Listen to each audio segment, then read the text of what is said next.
मैं ट्रैक पे हाँ, जोगीवाड़ा अखाड़ा के अंदर। हाँ, तो जो लोटू पंडित है उसकी टांग अड़ गई थी यहाँ, तो मेरे ज्वाइंट में दिक्कत हो गई, इस करके मैं वहाँ पे मतलब जा नहीं सके।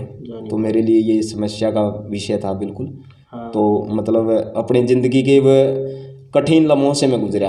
1-2 साल मैंने प्रैक्टिस छोड़ी भी, लेकिन फिर सेट नहीं आई। तो उसके बाद इतना घर का जो है सिस्टम नहीं था कि मैं ऑपरेशन वगैरह ज्वाइंट का करवाऊँ, आगे बढ़ सकूँ। तो मैंने मेरे गांव का नाम नेशनल लेवल पर रिकॉर्ड के साथ जो है दर्ज करवाया, नाम रोशन किया गांव का। मेरे से गांव के लिए इतना ही कुछ हुआ, और आज भी मैं बहुत कुछ मैंने और भी किया है। गांव के मैंने अपने माइंड पे ही लेके चला था कि 10 बच्चे निकालने हैं, तो मैंने उसकी जगह यानी आपने ट्रेनर भी हाँ ट्रेनर के रूप में जोगीवाड़ा अखाड़ा के अंदर अच्छा 4.5 साल फ्री सेवा की है, जिसके अंदर 40 और 45 बच्चे मैंने मतलब निकाले हैं। पोस्ट पे हैं संस्थानों में। हाँ 7 एक बार लगे फौज में, 6 एक बार, 4 एक बार, मतलब 45-40 बच्चे हो गए हैं आपके ठीक है मतलब ना, आपकी देख रेख में जिन्होंने मतलब प्रैक्टिस की। हाँ मेरी देख रेख में जो प्रैक्टिस की है। तो सुरेश जी एक और मैं आपसे सवाल करना चाहूँगा, इतनी मेहनत की आपने, इतनी अचीवमेंट रही, इतने बच्चों को प्रोत्साहित किया और उनको सरकारी जॉब भी मिली, आपको सरकार ने आपकी अनदेखी क्यों की? सरकार तो अभी भी एथलीट्स की अनदेखी कर रही है, तो आपको भी पता है। ये मैं C+ का ग्रेडेशन है मेरे पास। हाँ, HSSC क्लर्क में सभी एथलीट इसी तरह से लटका रखे हैं। अच्छा अच्छा, ठीक है ना। आपने मतलब अप्लाई तो किया होगा? अप्लाई मैंने देखो अप्लाई 10 साल तो मैंने अप्लाई ही नहीं किया। कोई मजबूरी थी मेरी। ये बड़े भाई बैठे हुए हैं, इनकी मिसेज एक्सपायर हो गई थी, तो इनके बच्चों को मतलब तराशना था मुझे, और वो तराश भी दिए हैं। इनकी लड़की भी 5 बार इंडिया रिप्रेजेंट है, और ऑल हरियाणा रिकॉर्डधारी है 2019 में अंडर-14 में 600 मीटर का। और आजकल वो ट्रेनिंग कर रही है यहाँ नरवाना नवदीप स्टेडियम में साई सेंटर के अंदर, मेरे साथ के एथलीट बिरबल कोच के पास। ठीक ठीक ठीक। तो मैंने ये बच्चे तराशने जरूरी थे। मैंने मेरे 10 साल इसलिए बर्बाद किए हैं। बर्बाद नहीं, वो तो मतलब इसलिए बर्बाद किए हैं इन बच्चों के लिए, लेकिन इन बच्चों की खुशी के लिए मैंने ऐसा कुछ किया है। लेकिन यही नहीं बच्चों की सेवाएं, इन बच्चों के लिए मैंने कुछ किया है, तो यही मुझे नौकरी, ये हौसला आज भी बुलंद है कि नौकरी मुझे ज़रूर मिलेगी, चाहे मिलो मुझे चपरासी की। हौसला डाउन नहीं है। मिलो वो कोई। हाँ जी।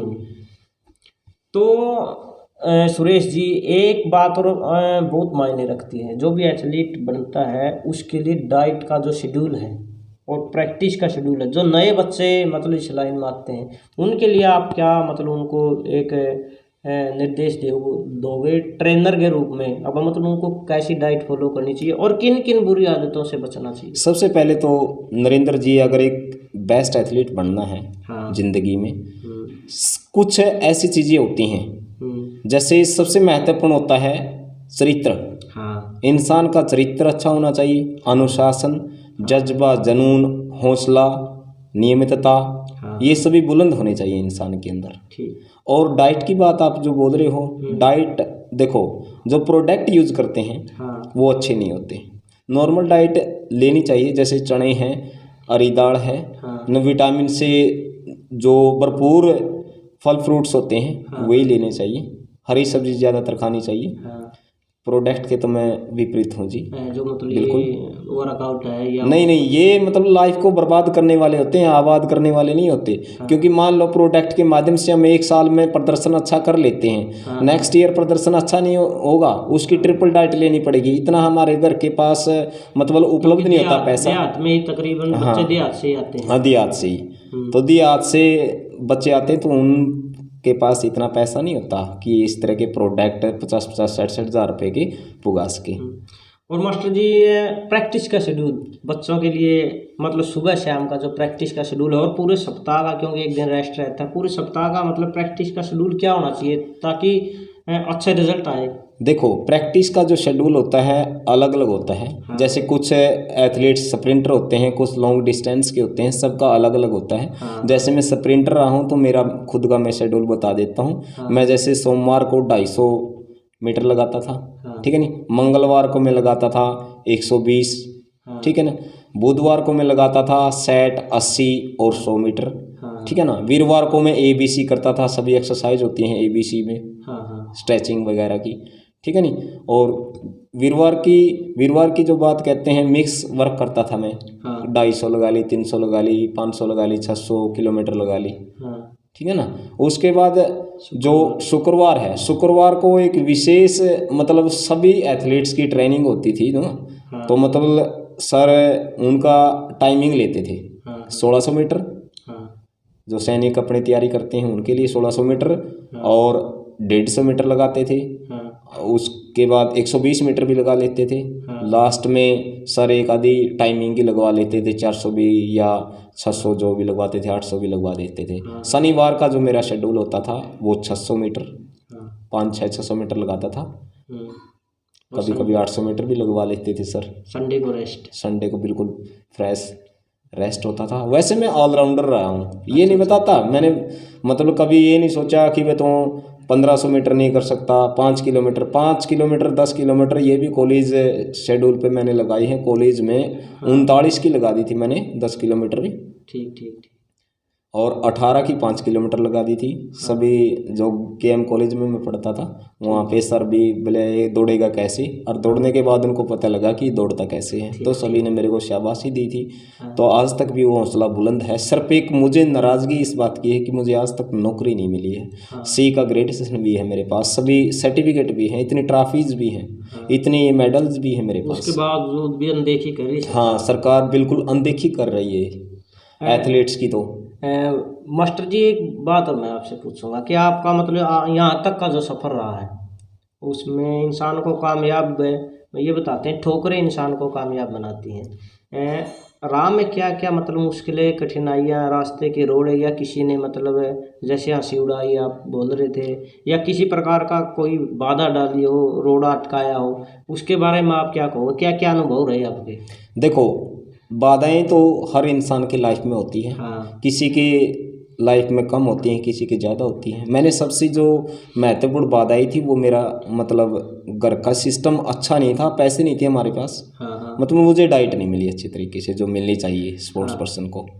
दूसरी बात, मैंने जो ये समाज है ना, है समाज तो ऐसे ही बहता है, उनके विषय में नहीं सोचता। नहीं, ताने कसते थे, कोई लंगड़ा कहा करता, कोई टूंडा कहा करता, कोई किमी कहा करता, लेकिन मैंने कभी उनकी बातों पर गौर नहीं की। सिर्फ अपनी मेहनत, अपना टारगेट दिखाई देता था। वो कहते भी हैं कि मंजिल उन्हीं को मिलती है जिनके सपनों में जान होती है। पंख होने से कुछ नहीं होता दोस्तों, केवल हौसलों से ही उड़ान होती है। तो मैंने कई बार ऐसी बातें की कि तकदीर के खेल से कभी निराश नहीं होती, जिंदगी में कभी उदास नहीं होते। तकदीर तो उनकी भी होती है दोस्तों जिनके हाथ नहीं होते। तो उन्होंने मेरे से सीखना चाहिए था कि मैंने एक अपाहिज होते हुए इस गांव का नाम पूरे भारत में परचम लहरा दिया, रिकॉर्ड बना दिया।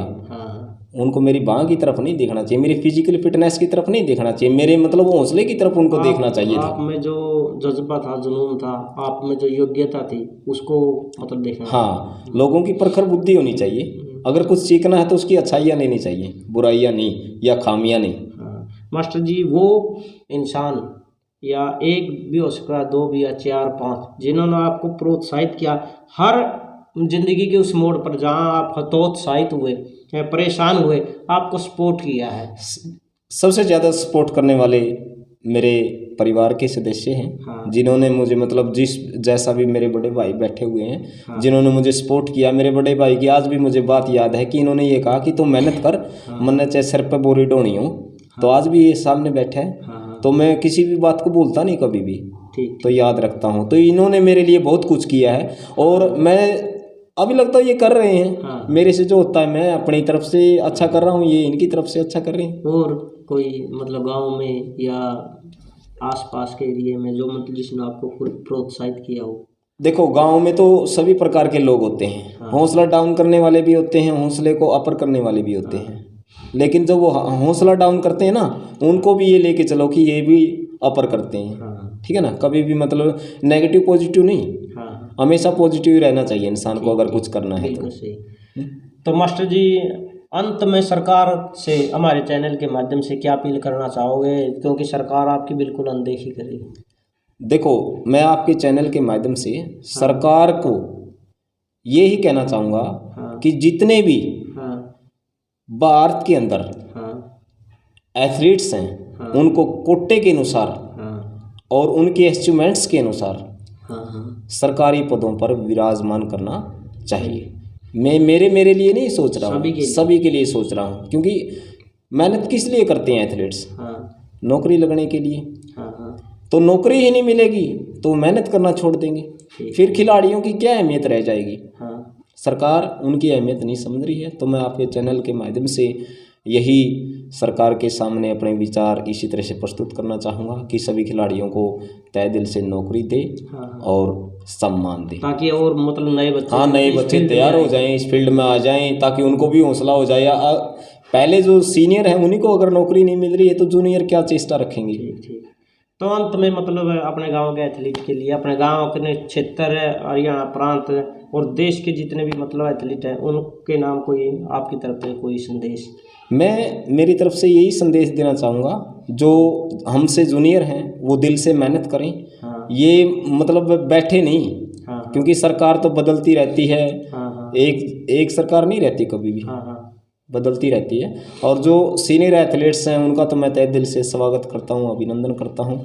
और मैंने जैसे मेहनत की है औरों को भी ये कहता हूँ कि इसी तरह से मेहनत करें और अपने गांव का, अपने हरियाणा प्रदेश का और अपने भारत का और अपने देश का, मतलब भारत देश का पूरी तरह से मतलब परचम लहरा दे, नाम रोशन करें। ठीक। तो मास्टर जी, इन जो मेडल है इनमें प्रमुख जो इवेंट है आपके, जो अचीवमेंट है, एक या दो अचीवमेंट, वो एक बार मतलब दिखा दो आप। ये सबसे प्रमुख अचीवमेंट्स हैं मेरी।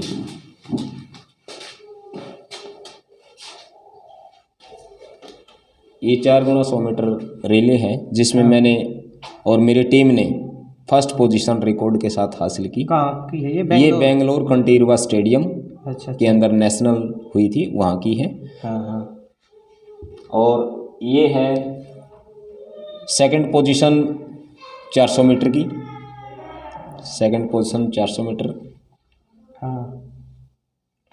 और उसके बाद है ये ट्रिपल जंप सेकंड पोजीशन, ये भी बेंगलोर में? हाँ, ये तीनों इवेंट्स मैंने बेंगलोर में किए थे।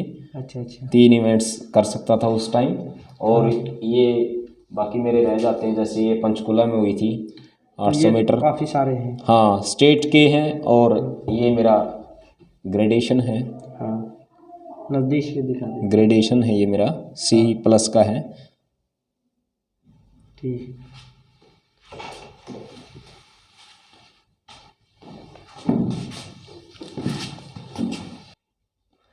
तो मास्टर जी, इतना कीमती समय दिया आपने और बच्चों को प्रोत्साहित करने के लिए, न्यू एथलीट है उनको प्रोत्साहित करने के लिए इतनी मतलब बढ़िया जानकारी दी, उसके लिए आपका बहुत बहुत धन्यवाद। मैं भी नरेंद्र जी, देखो आपका भी कीमती टाइम है और आपकी टीम का भी कीमती टाइम है, आपने भी मेरे लिए टाइम निकाला, तो मैं आपका भी तहे दिल से और मेरे परिवार की तरफ से आपका हार्दिक अभिनंदन करता हूं, स्वागत करता हूं। और आपका ग्रो हरियाणा चैनल दिन प्रतिदिन इसी तरह लोगों को प्रोत्साहित करता रहे और जितने भी इस चैनल को देख रहे हैं वो और भी अपने मतलब इसकी टीम को आगे बढ़ाएं। ठीक। तो ये थे हमारे साथ मास्टर सुरेश जी, जिन्होंने मतलब इतनी मेहनत कर करके इस मुकाम तक ये मतलब पहुँचे हैं। दुर्भाग्य ये रहा कि सरकार ने इनकी अनदेखी की और इनको किसी सरकारी पद पर मतलब इनको नौकरी नहीं मिली। लेकिन इससे आपको हतोत्साहित नहीं होना है और मेहनत करते रहना है। इनके विचार मास्टर जियों के आपको कैसे लगे एक कमेंट के माध्यम से ज़रूर बताएं, और वीडियो आपको कैसी लगी वो भी, और हमारे चैनल में आपको मतलब नेक्स्ट वीडियो में कोई कंटेंट जो आपकी इच्छा हो उसके बारे में हमें राय ज़रूर दीजिए। मिलते हैं किसी नेक्स्ट वीडियो में, तब तक के लिए जय हिंद, जय भारत, वंदे मातरम।